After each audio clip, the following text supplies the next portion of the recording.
Hello ladies and gentlemen, in this video I'll be going through Metal Gear Solid 5 Ground Zeroes. I decided to make this video because I really admire the work developers have done in this game, and I also think Ground Zeroes is a bit underrated compared to the Phantom Pain. After all, these two games were the last Metal Gears directed by Kojima, and I think this game deserves a proper analysis and discussion. I do think Prologue has better level design, aesthetics, dialogues, and overall presentation. I also think that the story chunk is more consistent, and I also know the game has flaws in gameplay and story department. In this video I will cover all important segments I described above and others such as level design, mechanics, music, story, audio and visual effects, and I'll try to explain where the game succeeded and when it fell short in my opinion. This video will contain spoilers for entire MGS5, Peace Walker, some segments of MGS1 and MGS4, and I highly recommend you to play these games before watching this video to see where I'm coming from. It is not a secret that the initial experience of Ground Zeroes was to antedate story which will evolve into the Phantom Pain, and at the same time to follow up with events of Peace Walker.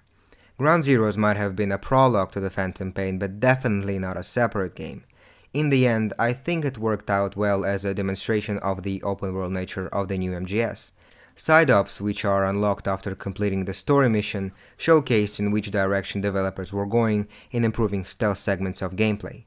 Despite the fact that missions take place in the same area, they do have different time of day and they are played under different conditions and have different objectives.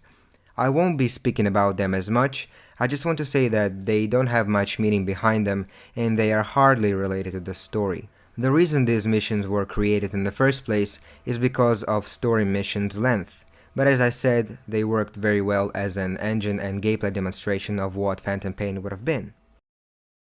Metal Gear Solid 5 Ground Zeroes was released in 2014 by Konami and Kojima Productions for PlayStation 3, Xbox 360, PlayStation 4, Xbox One and PC, 1 year prior the release of the Phantom Pain. After entering the menu, the player is offered with several options. Two of them are to listen to the cassette tapes and start the game. The first time you play the game you are allowed to play only on normal difficulty setting, which is unfortunate, but again, this is a result of the game length and separation from the Phantom Pain. You play on normal mode, then you try your skill on harder difficulty.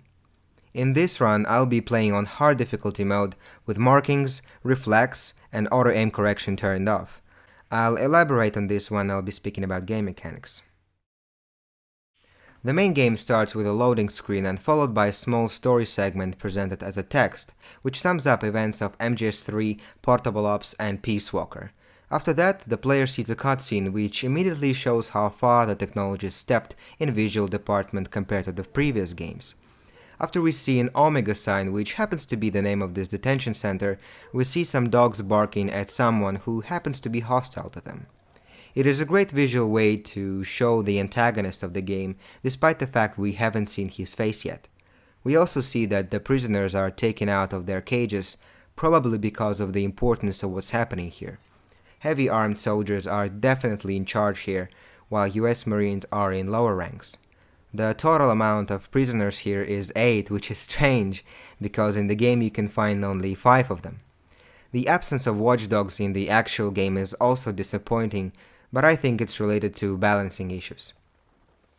Anyway, the unknown person comes to a specific cage, and right before the camera moves into who's inside the cage, we see the familiar Fox unit look like Patch through the reflection of soldiers' glasses. This brief reflection might be a hint for players that this unit is somehow familiar to Fox. The person inside the cage happens to be Chico, a child soldier in Big Boss's Militaire Sans Frontières. We don't know why Chico is devastated just yet, but we clearly understand something went wrong despite the fact he was captured. The person gives Chico a cassette tape and says that he earned it. Chico takes an aux cable out of his chest and I honestly have no idea why he keeps it there. At first I thought he has put it there to prevent cable of being dirty, but it doesn't make sense anyway. The antagonist here seems to know what will happen very soon, which brings even more tension to the scene. Give my regards to your boss when you get home. Then the famous song Here's to You kicks in. This song is composed by Ennio Morricone and was a part of original soundtrack of Sacco and Vanzetti, a film made in 1971. It is not the first time Kojima uses this song in his games. The cover version of Here's to You was also presented in the ending credits of MGS4.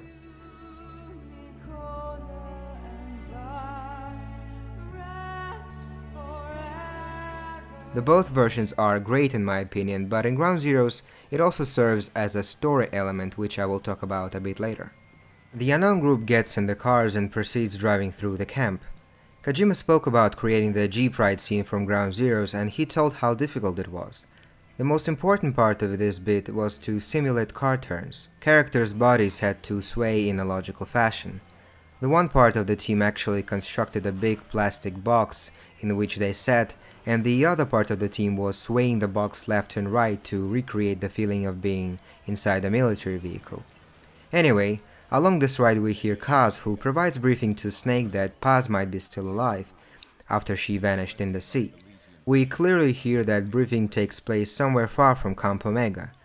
Many films and games suffer from expositionary dialogues.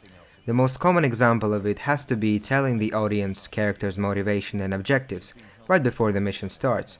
Of course, this never happens in real life, and Ground Zeroes solved this problem in a gentle manner by putting a cassette recording in the cassette tapes options in the menu. The briefing tape numbered 4 has the very same dialogue between Big Boss and Kaz. Reports that Paz was still alive. She survived. She was rescued by a Belizean fisherman who found her drifting in the Caribbean. She survived. She was rescued by a Belizean fisherman who found her drifting in the Caribbean. This is something which Metal Gear Solid franchise benefited and suffered from at the same time. In MGS1, the players are shown a briefing cutscene before press the start button screen appears. The most common thing players do in the menu is push in new game option, and many players have never seen these briefing tapes. The tapes themselves are actually great. They set the tone for the mission, they expand on describing mission conditions and preparations, and they also expand on game lore overall. MGS4 also suffers from this little problem. Act 1 briefing might be completely missed, and you might be wondering why you have briefing starting in Act 2, not Act 1. But you can also find the Act 1 briefing in the menu. The same strategy goes for Ground Zeroes, and I really like the way they handle it. Kojima allows players to dive straight into the story rather than sit and listen to people on some video or audio tapes. In this ride we see a waving American flag, then the heliport, then Kaz tells Big Boss that this is necessary to find Paz, dead or alive. Paz is our only link to Cypher. If she's still alive, we need her on our side. Both also agree that upcoming nuclear inspection on Mother Base is suspiciously accurate in timing with the mission. By the end of the Jeep ride, we finally get to see the face of the new antagonist, whose name is Skullface. The tension built around his character I think is fantastic. Without these little scenes of barking dogs and feeling of mystery behind his character, Skullface's first impression might have been less meaningful and for some people even laughable. 4 helicopters are taken off, accompanied by some great cinematography. Skullface orders to tear off the unit patches and throw them away.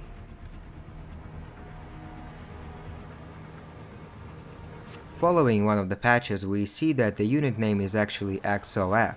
The Fox unit patch appears immediately afterwards on Snake's right shoulder. I don't want to go deep in telling how philosophical XOF versus Fox is, because I think it's not. It definitely sets some conflict here and presents it very well visually. Big Boss finally reaches the top of the hill and... what is it, Splinter Cell? Kept you waiting, huh? Kaz directly quotes Colonel from MGS1 and I think it works great as a reference. 2 more choppers pass by right above Boss's head and it looked gorgeous. It looks gorgeous, but it begs the question where these 2 are coming from. You could definitely see only 4 choppers taken off from the heliport, so it's a bit strange 2 more are coming from nowhere, but from cinematic point of view it looks incredible. After that, the camera zooms out and we finally get control over the character.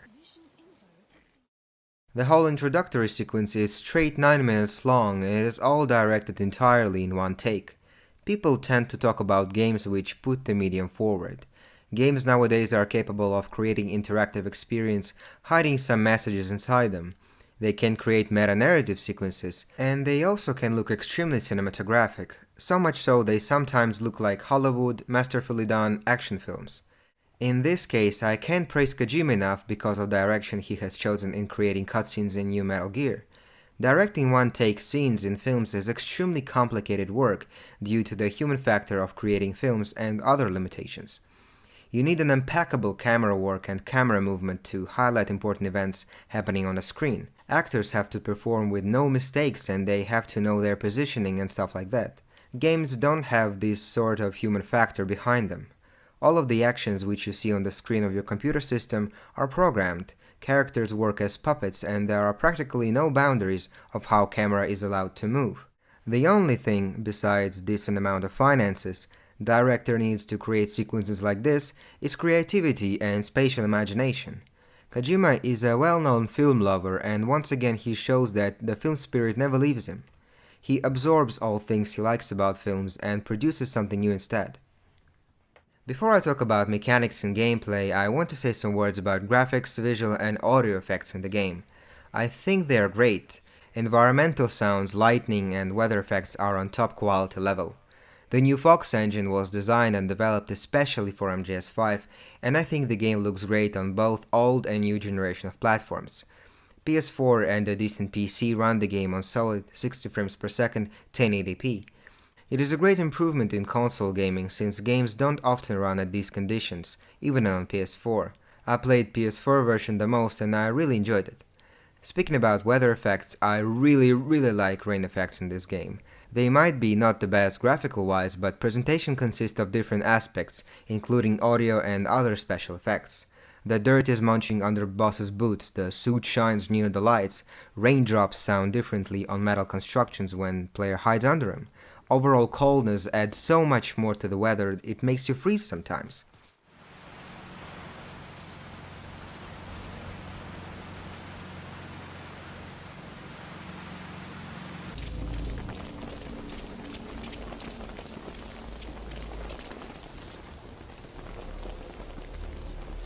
Overall lighting system in the game is really good, and textures are decent.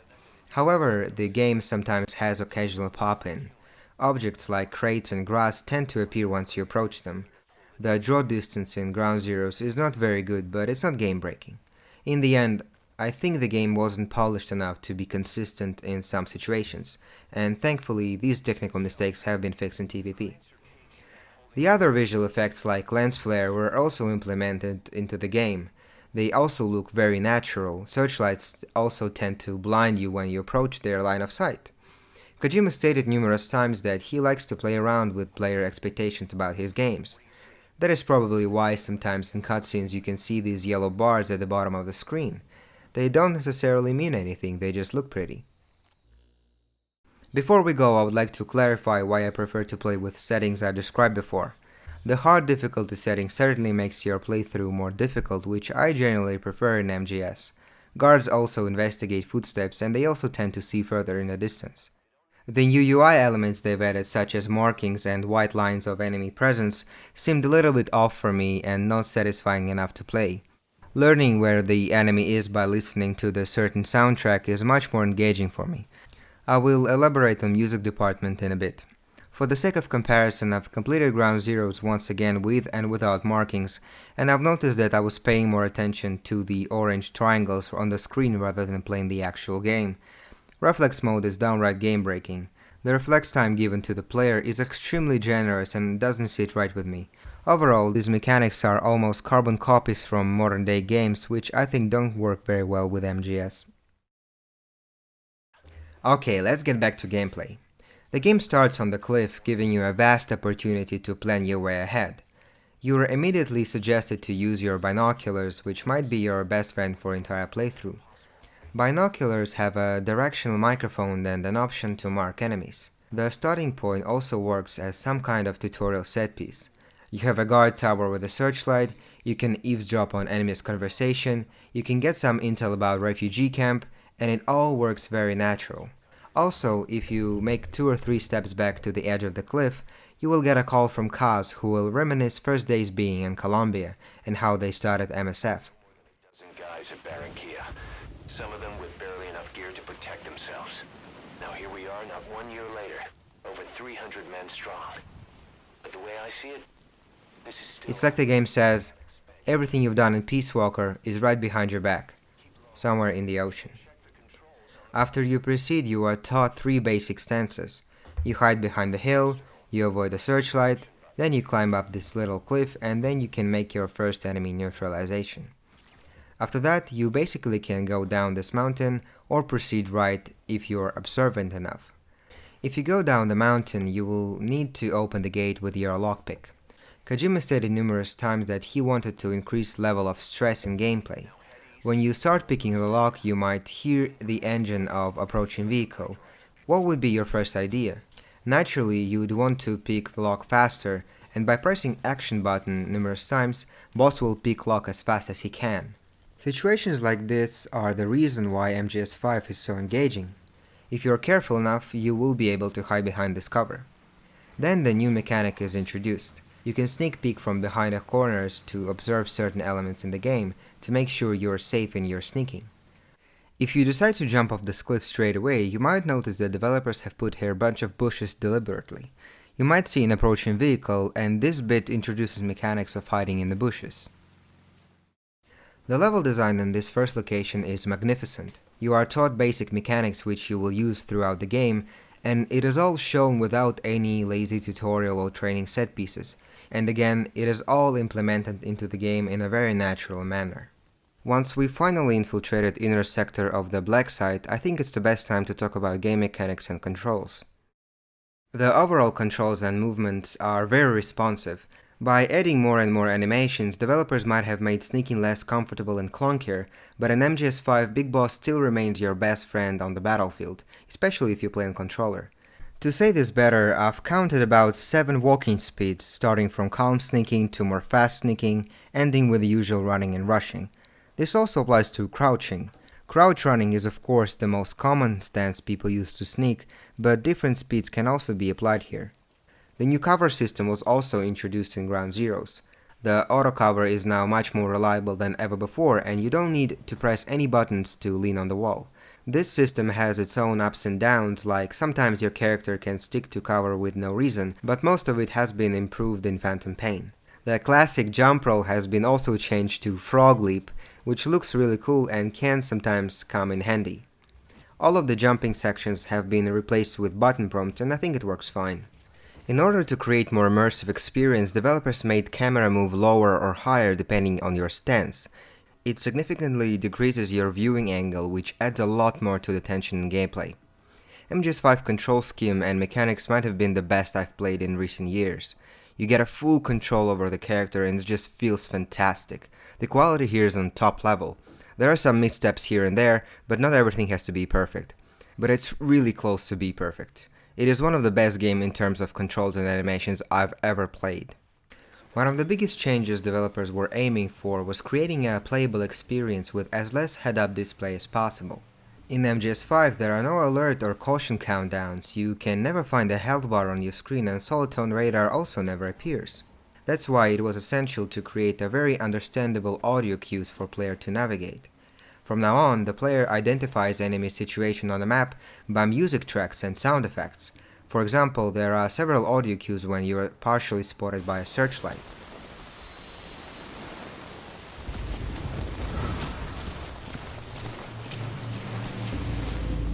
Soundtracks were composed for caution, suspicion, evasion, and alert modes. And once again, Harry Gregson Williams composed a very engaging soundtrack.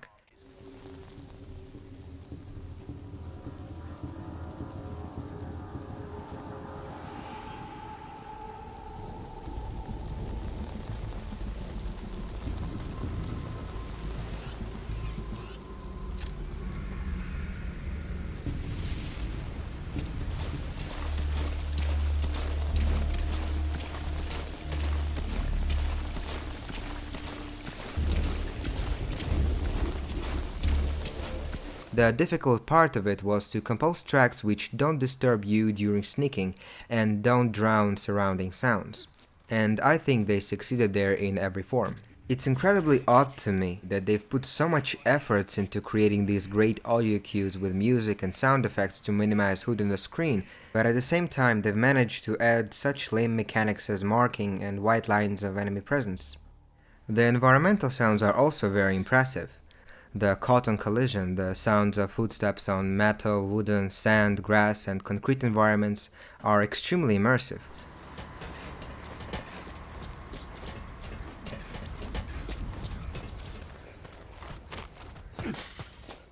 I can't imagine how much work was put in there.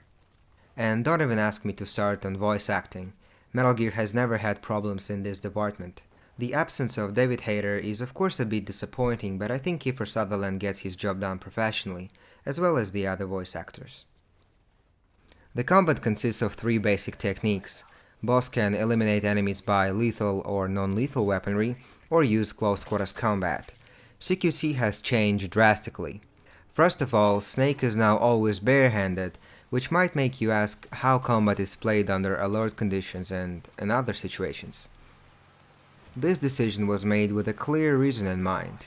Gameplay became much more grounded compared to previous games. Snake can easily jump over high obstacles, he tends to get behind cover much more often, and having gun in hands all the time is just less necessary. That's why a decent amount of developers' time has been put into CQC moves. I have to praise people who were responsible for designing CQC in MGS5. The moves are direct recreations from judo, karate, and other Eastern martial arts. I've had enough of your judo. Snake has even more animations and techniques such as stealing weapons and performing chain CQC like in Peace Walker.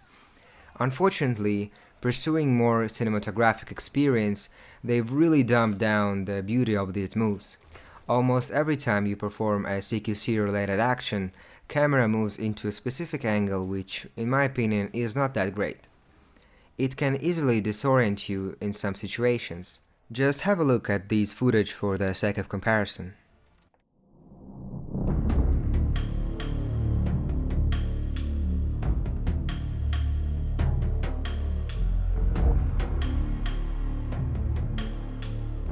CQC also suffers from a big range of performing an action.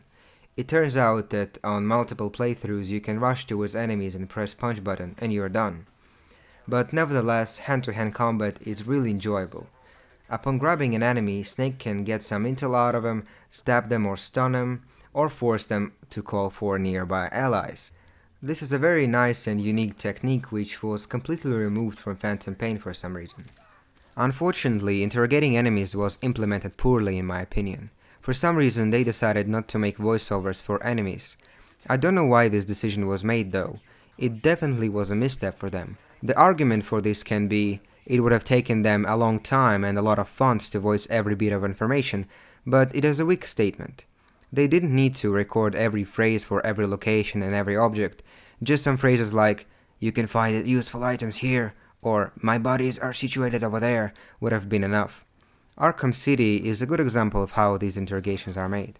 Some CQC attacks also stun enemies for a very short period of time, meaning it is more useful to knock soldiers out by choking or tranquilizing them. I would have significantly increased knockout time for some of them if I had a chance.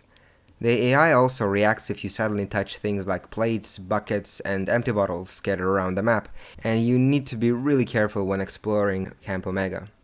The amount of empty magazines in Snake's inventory is infinite, which is a bit strange. Previous games solved this problem in a gentle manner. An empty magazine appeared in your inventory once you fully reload the weapon, and it was more realistic. In the end, the decision of giving player infinite amount of magazines was made as there is no knocking on the walls in Ground Zeroes, but for some reason they haven't changed it even in Phantom Pain. What I genuinely don't like about items in MGS5 is night vision goggles. It works as some kind of mix between thermal goggles and night vision goggles, but at the same time it just highlights interactive and destructible objects on the map. I genuinely don't understand why modern games do this sort of stuff. While I was editing this video, I accidentally paused the video on a certain moment which shows how NVGs should work. That's how it should work. Better visuals in dark areas and light sources blind you, just like that. MGS5 continues tradition of Peace Walker by allowing player to take only 2 primary weapons on the mission, one on the hip and one on the back, and one secondary weapon in a gun holster. The amount of support weaponry is limited to 4, and the last item is only night vision goggles. The shooting mechanics are almost identical to Peace Walker with some additions from MGS4. Snake can change perspective while shooting, but he can't change shoulder thrust itself. Aiming in shoulder view was a small step backwards compared to MGS4. Also, while aiming, Snake happens to act like he's on rails unlike in MGS4, where every move influenced your aiming. The gun draw animation is a bit too fast in my opinion, but it was really improved in Phantom Pain. But again, that's because Snake is always barehanded, and the compensation for it is great sneaking animations and Snake's overall mobility. The firefights themselves are also enjoyable enough, despite the fact they are not privileged. They definitely became much more realistic and brutal. The sound of a breaking skull from headshots disturbs me even today. Another interesting mechanic they've introduced is a bullet drop. Bullet drop is more relatable to non-lethal weaponry rather than lethal, and it serves as a nice complication of shooting. The studio also didn't get licenses for the guns, which is really unfortunate since previous games had them, especially MGS4 where customization was a big part of the game. It is way more complicated to make a long distance headshots and have entire base sleeping, and overall the game makes you play more methodical and patient at the same time. The health system was also changed to a more casual regeneration system. I understand why they needed to implement something like this though. They needed to make enemies much more deadly, and something like rations from previous games would have turned Snake into Bullet SpongeBob. Although they've added a magical healing spray, I would have preferred medical kits or bandages in the inventory more. It would have been nice to see Snake heal himself with different medical equipment once the firefight is over. It would have been nice to get different types of wounds, from bleeding to luxations. The stamina was also completely removed for some reason, and Snake is capable of rushing indefinitely. Maybe developers just forgot to program fatigue parameters and it was just some sort of accident. You call that an accident? The overall playground in MGS5 has been greatly expanded. That's why developers have implemented a new device called iDroid. It works as a tool of navigation in the area. There are two versions of the map in iDroid, a scheme one and a satellite image of the area. The second one is completely useless though, since scheme is much more useful and easy to navigate with. You can see some intel here, call a helicopter, and listen to cassette tapes. I really hope that at some point in time somebody would have described how this technology was invented. Especially, how can you listen to audio tapes from Sony tape recorder from 1975 by pressing buttons on such a futuristic device as iDroid? Unfortunately, iDroid origin never brings up again, neither in Phantom Pain nor in Ground Zeroes. No one mentions who and how invented it. It's a shame because MGS is generally rich on these details. We can only speculate that iDroid is a scientific work of MSF personnel. Codec conversations have also been changed in both good and bad ways. In previous games, players had to literally stop the game progress in order to get some interesting dialogue or intel about certain event or object. On the one hand, the idea of pointing at a certain location or object and getting intel about it is fantastic balance. It doesn't drag you out of gameplay, and at the same time you still get information from your allies. But in reality, the amount of info and the quality of this info is bare bones. I really like this old MGS vibe once Kaz tells Snake about refugee camp, but it is all game delivers. Other options are laughably simplistic. You can get info about American flag, couple of soldiers, a truck, and even explosive metal drone. I have no idea why they chose these options. The game would have massively benefited from having proper background information about situations around the mission and the base. Moving on, you're absolutely free to go wherever you want, but I decided to take the refugee camp route. This refugee camp location was probably inspired by first mission in Splinter Cell Chaos Theory. It had almost identical weather effects and location with tents. However, in Splinter Cell you could cut cotton and investigate the interior of those tents. Such thing wasn't implemented in Ground Zeroes, which is a bit disappointing. If you neutralize an enemy on the watchtower, you can use the searchlight and find that there is an escaped prisoner. If you save him, there will be a different script once you find Chico. The guards will be searching for an escaped prisoner on a seashore. But for the sake of this playthrough, I decided to leave him for now. If you go left from here, you will get a call from Kaz who tells something which he shouldn't. The rain was coming down just as hard the day we met Boss. I only want peace for my country.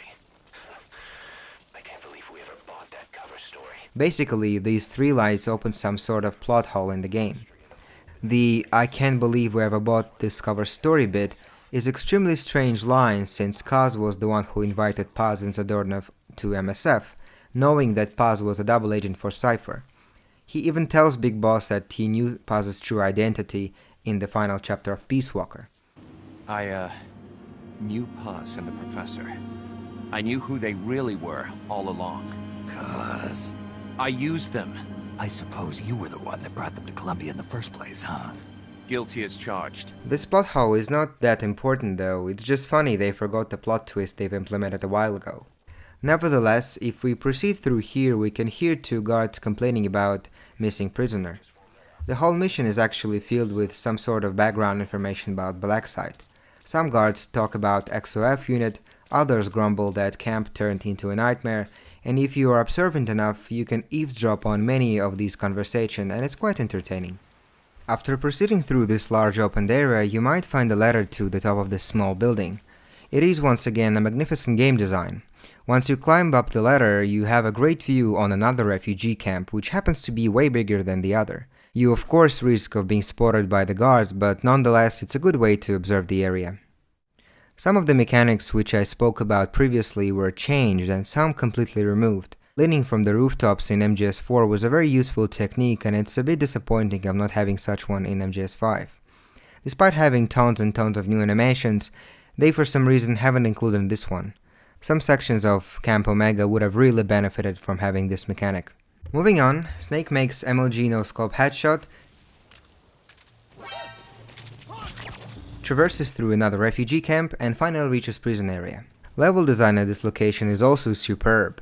You can enter prison area by climbing on these toilets here, you can go from the front door, or you can find your way to the nearest watchtower to observe prison area.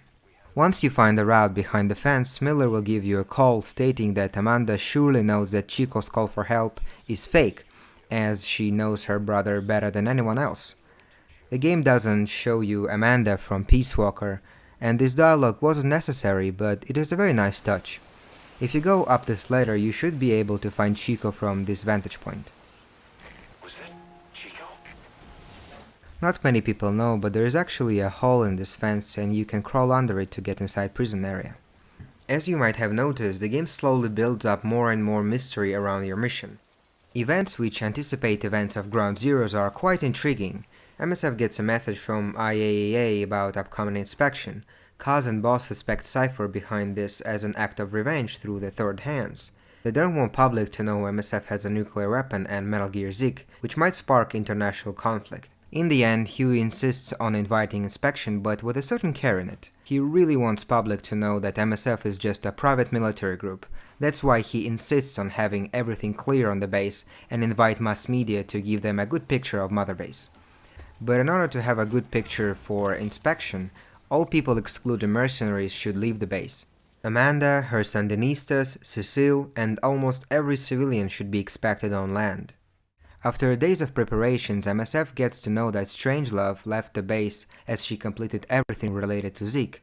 Sometime afterwards, MSF gets a report that Paz is detained in Cuban camp. Somehow, Chico learns this information, and instead of meeting with Amanda in Santiago de Cuba, he vanishes and goes searching for Paz. And now everything gets back to Ground Zero. Snake has to find Chico and Paz as soon as possible. Both might give away vital information about Metal Gear, and at the same time, he has almost empty base behind him, which is about to be inspected. Once Snake finds Chico in a cell, the boy seems to be extremely devastated. Later we learn why. If you happen to save those prisoners before you talk to Chico, a slightly different cutscene will be played. It is a very nice touch which gives game more believability. What doesn't give the game believability, though, is a moment where Snake uses flashlight here. He doesn't use this flashlight anywhere beside this cutscene, and player is also not allowed to use it because there is no such thing in the inventory. I don't normally like these moments, they tend to drag you out of experience. As you proceed here, Chico starts crying about his mistakes. He doesn't say what happened, but as soon as he says he wants to be hombre nuevo, we definitely understand that he gave away something very important, in this case, Zeke's location.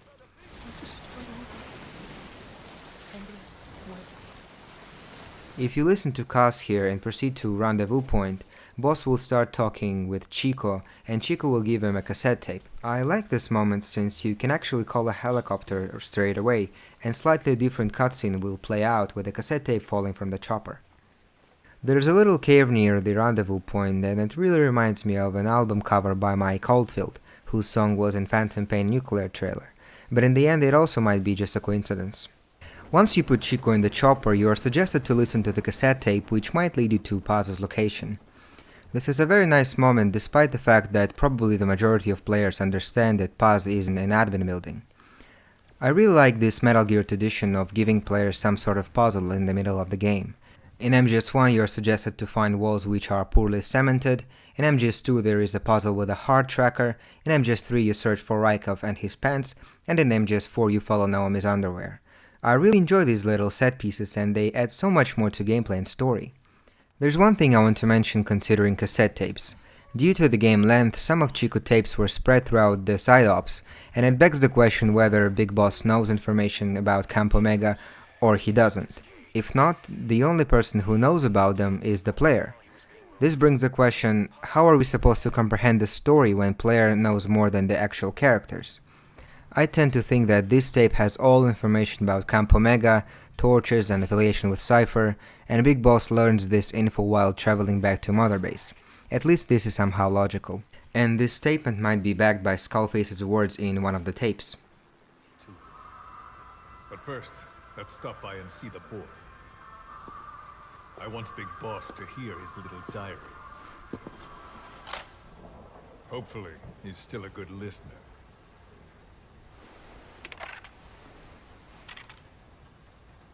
Give this to the boy as a reward, and a memento. Make copies. Yes, sir. After that, you can eavesdrop on conversation between two soldiers who are really pissed that they need to kill an escaped prisoner.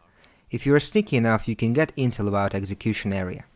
If you go back to the prison area, you can save the remaining prisoners. It is not necessary, but it struck me the first time I played the game. Interestingly enough, this is the first time when Big Boss saves prisoners for his own sake. In Portable Ops, we recruited soldiers and scientists to prevent Gene's army of growth, and to prevent political catastrophe. In Peace Walker, we are asked by Amanda to save Sandinistas. And it all came to Ground Zeroes, where Big Boss can save prisoners because he wants them to join his army. That's why it struck me the most. He finally became that one mercenary who sees even political prisoners as his potential recruits. With that being said, I don't really like this part. There's a good tension built here that you need to save all these poor people, but at the same time it's quite boring to go back and forth to save 4 of them.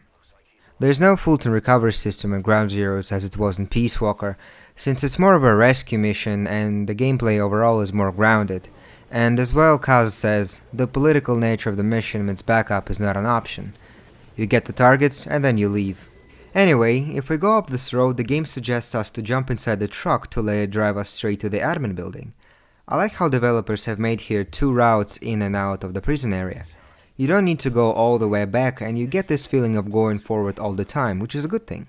Since you are probably going to listen to the cassette tape and proceed forward into the base area at the same time, it's a nice thing you can actually match audio with what you see in front of you, in this case a waving flag. We'll ignore the truck for now and we'll try to save the prisoner first. As we visited the majority of locations here, I think it's a good time to talk about Camp Omega itself and where the developers were taking inspiration from. Guantanamo Bay served as a stencil for creating this map. Guantanamo Prison, or Delta Camp, was officially opened to public in 2002. In the game, the camp is referred to as a black site, meaning it operates unofficially or without any publicity. The assets were recreated with a great attention to detail. The watchtowers, barbed wire, vegetation, and signs scattered around the map are also retranslated with a great passion to detail. Kojima continues tradition of creating story elements which highlight the worst things about wars. In this case, he talks about how countries' authorities claim people to be enemy combatants without judging or detaining them under international law. If you happen to play around with AI, you can leave Paz, Chico, or any other prisoner on the open so the enemy finds him. If you do so, a guard will call the HQ and will ask for further orders. In the end, headquarters will advise him to eliminate the prisoner according to the book, but in this case we'll save the prisoner and give him a go. After we save a prisoner here, we get to know that there are drainage channels in which you can crawl to proceed inside the admin building. If you follow the lead of the cassette tape, you might remember the position of a waving flag which I spoke about and the heliport. The clues will finally lead you inside the admin building. Along your way, you can also complete a small side quest by collecting a 9XOF unit patches which were thrown away in the intro cutscene. This quest has a very entertaining detail which in the end can make you feel a bit silly for your inattention. The last patch happens to stuck between Snake's back and backpack. If you proceed left to the heliport, you will be able to crawl in the drainage channel. Once you go through there, Kaz will reminisce once again about his first acquaintance with Snake. Remember back when we met? Enemies on opposing sides in South America. But when I tried to take myself out with a grenade, you stopped me. I never realized until I met you. There's no such thing as an absolute enemy. Our enemies are always relative.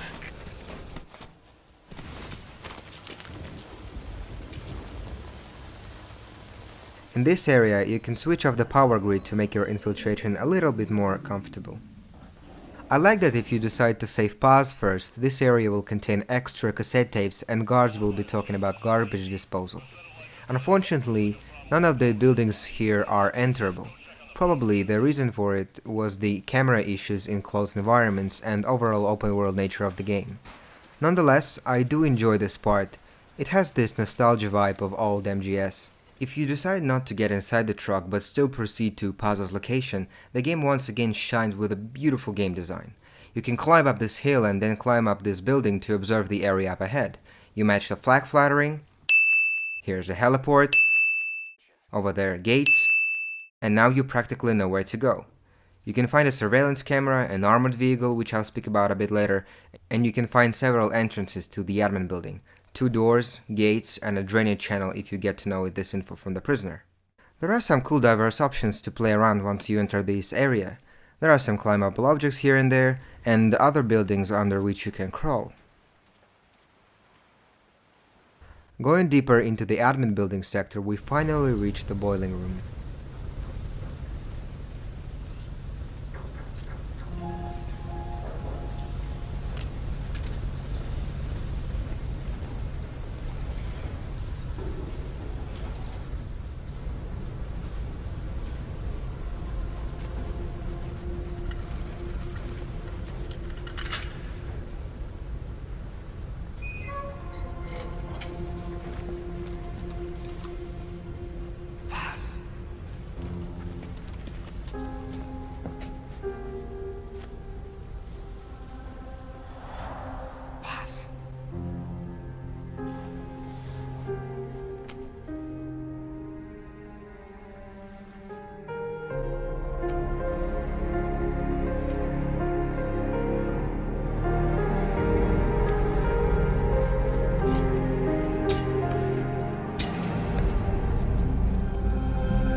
This cutscene is very brief, but nonetheless it is my favorite in the entire MGS5. First of all, they really got this moment right. The piano version of Love Deterrence is extremely on point. It makes you associate this track with Paz once again, but in a more serene tone. If you play on console, you might also notice that when Snake checks pulse on Paz's neck, the tiny vibration appears on your controller. Not many developers pay that much attention to vibration in their games nowadays. MGS has always had a very high quality vibration in controllers, which always added a bit more tactile perception on the game. The best example of it has to be Psycho Mantis from MGS1. Ground Zeroes is no exception here, and this tiny little moment adds so much more to your connection with the main character that I just genuinely love this moment.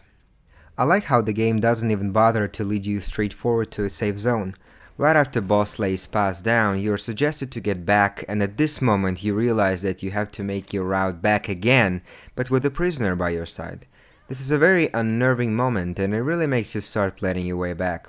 If you go left from here, you might be spotted by 2 guards who are coming to Paz's room, so probably the best way is to go up these stairs. Once you leave the admin building, you stumble upon an armored vehicle, which is a huge threat.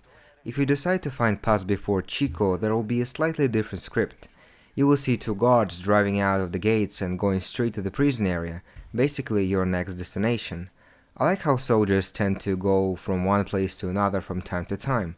It adds a lot of life to the game and a feeling that people are actually living here. Your approximate route would be to go to the rendezvous point with Paz and then go to save Chico. This will be much more difficult since there are more guards patrolling the prison area. You will need to eliminate guards surrounding the prison area and also deal with the guy on a watchtower. After you save Chico, you can lay him down near Paz and she will hum songs for him, while Chico will be apologizing for everything he's done.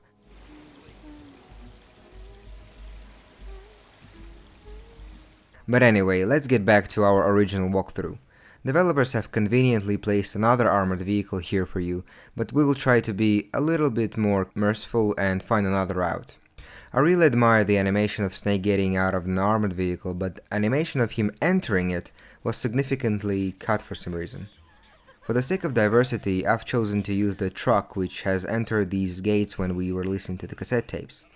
As we put Paz into the truck, I think it's the best time I talk about vehicles in the game. For the studio who never made games about cars, the driving in Ground Zeroes is impressively comfortable. This is of course no level of GTA or Gran Turismo, but it has this comfortable feeling of handling a military vehicle. The suspension works in a realistic fashion and it has some sort of weight in it, which I really like. In Ground Zeroes, cars of course are not privileged to use as you can be easily spotted by the enemy, but if you're careful enough you can use cars from time to time. I also like that inside armored vehicles you practically act as no hostile to enemies. Once we make our way through, we finally get spotted by the enemy, and I think it's the best time I talk about alert phases.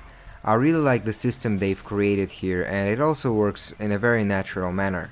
By natural manner, I mean that once they lost sight of you during combat phase, they will continue demolishing the area they've seen you for the last time. If you're careful enough, you can also see how they work in teams once they enter search mode. Our chopper has finally reached the destination and it's the best time we leave the base.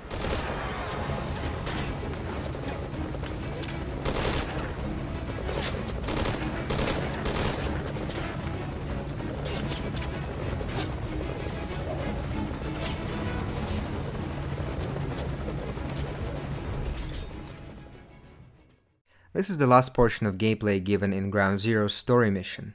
After that, player sees a sequence of cutscenes which I do like, but at the same time I can't forgive how inconsistent they are. The group make their way back home to Mother Base and suddenly Chico finds that there's something wrong with Paz's belly. Snake calls for Medic's help and there's definitely something wrong with Medic's first appearance here. The first time I played Ground Zeroes, I've immediately noticed that the game specifically doesn't want to show you his face. Medic is clearly a white-looking man and face capture is done properly since we see his mouth. So there's no argument that studio didn't have enough money to capture one more actor for facial expressions. Unfortunately, this sort of inconsistency in direction here happens to be this big plot twist of Medic being the player in Phantom Pain. Furthermore, it is known that Medic's voice is lower-pitched voice of Kiefer Sutherland and I always get confused of who is speaking in this cutscene. This secret is extremely poorly hidden in Ground Zeroes and has basically no sense in Phantom Pain whatsoever. Nonetheless, Snake finds that Paz has a bomb inside her and that's where a very gory part starts. This once again shows more dark tones Kojima has chosen in creating MGS5. The scene is cruel, very painful to watch, and I think they made a very good effort to make player feel pain for Paz. None of the characters admire this scenery, but they understand that's the only possible way to save the girl. After cleaning Paz's belly from the bomb, Snake gets a call from Huey that all documentation considering Zeke and Nuke is destroyed. Snake is very satisfied with this news. This is a very important scene. Boss's downfall started definitely in Peace Walker once he accepted Miller's advice to keep the nuke as a form of deterrence, and Ground Zeroes continues this story segment as well. Generally, players probably wouldn't mind this line as they know Big Boss as nobody else does. We know that Big Boss risked his life numerous times to save the world from nuclear catastrophe, but in the end, he's the one who gets nuked for himself. The way it is presented here is great. We of course sympathize with characters as we spend a lot of time with them, but if you postpone yourself from events of Ground Zeroes and Peace Walker and look at things objectively, you can see that Big Boss slowly becomes an international terrorist, holding military group and having a nuclear weapon which they can launch at any given time. Chopper continues its road back home and suddenly we see that Mother Base is being demolished by XOF unit. I do enjoy this cutscene a lot, but it's very inconsistent as well. First of all, many players including myself notice that Big Boss never reloads his gun in this cutscene. He shoots for about 2 minutes straight and there isn't a single glimpse of him reloading his gun. It's like his rifle has infinite ammo in magazine. Secondly, some special effects here are very cheap, but I think it's related to Ground Zeroes being a demo. Inconsistencies jump into the screen in several other moments as well. When Snake protects Miller and his comrades, he's almost surrounded by enemies, but 5 seconds after, there's no one on the platform.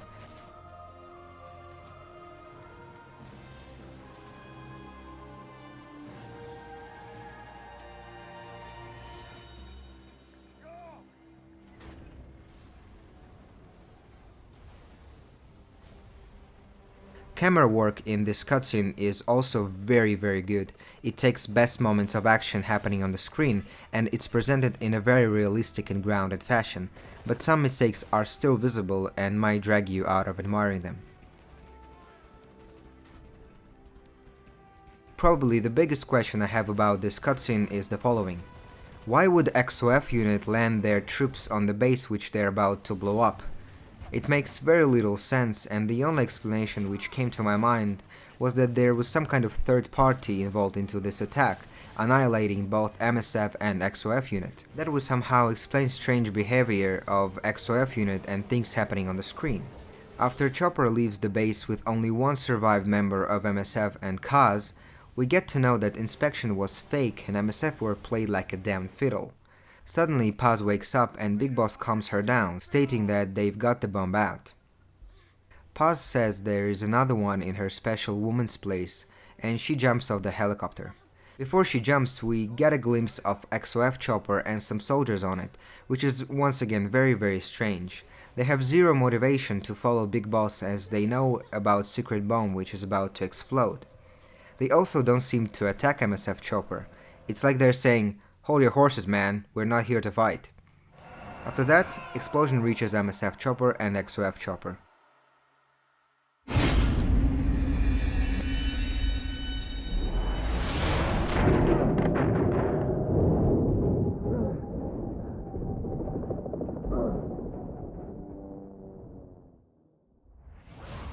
Screen fades to black.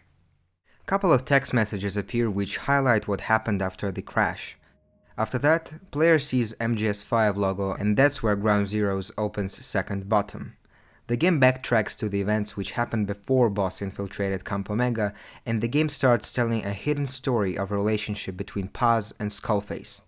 I really like how they managed to bring even more mystery to Skullface's character here. We see that he is a master of manipulation and player with few exceptions played his game by notes. We clearly understand that he wants Big Boss and Zero dead, and at some degree his plans are going exactly as he wanted. That's where the theme of triumph and sacrifice kicks in. Skullface mentions story of Nicole and Bart, two Italian immigrants anarchists who were accused of murdering people in a shoe factory back in 1920. The evidence of them being guilty was meager. Testimonies were extremely varied. Some people described them as black people, others claimed that they had blonde hair, etc. But in the end, the court gave them a death sentence through electrocution. This case exploded mass media and it brought massive protests around the world, in London, Paris, Moscow, and other big cities.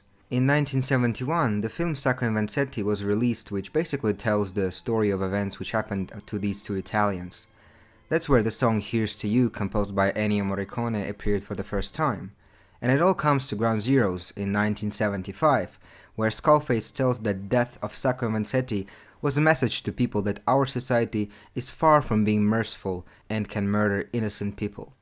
After you finish Ground Zeroes, you can find other cassette tapes which further widen the story of Camp Omega, Skullface, and Zero. But as I said previously, they were spread throughout other side-ups, so it's kinda difficult to comprehend the timeline of how they should be discovered. So the best way is to listen to them as a full package once you find them. In cassette tapes, Skullface mocks Paz for this song as he doesn't allow her to stay alive. He says, You shall not see triumph. You've been most helpful, and I have one last use for you. To you I give a magnificent end, but an end nonetheless. The final moment is yours. The character of Skullface had the potential of being one of the greatest villains in Metal Gear Saga for his manipulative skills, power, and fantastic voice acting by James Horan. It's just unfortunate they've made him the most cliché villain possible in Phantom Pain, so I tend to admire his presence and acting only in this game. So, this concludes Ground Zeroes. It is a very complicated and talented creation in my opinion, and it was a nice aperitif back in 2014. The amount of work put into graphics, animations, and level design is surprisingly fascinating.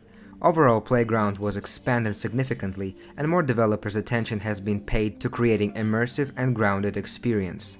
However, some unique and classic mechanics and gameplay elements were dumbed down to appeal to modern-day game trends, which is a bit unfortunate for MGS. It's a very satisfying experience if you dig into it and have some time exploring the game. I only wish that Phantom Pain would have been on the same level of quality, which I think has never been delivered. I hope you didn't go fully tranquilized with this video, and I hope you enjoyed the ride. And thank you for watching.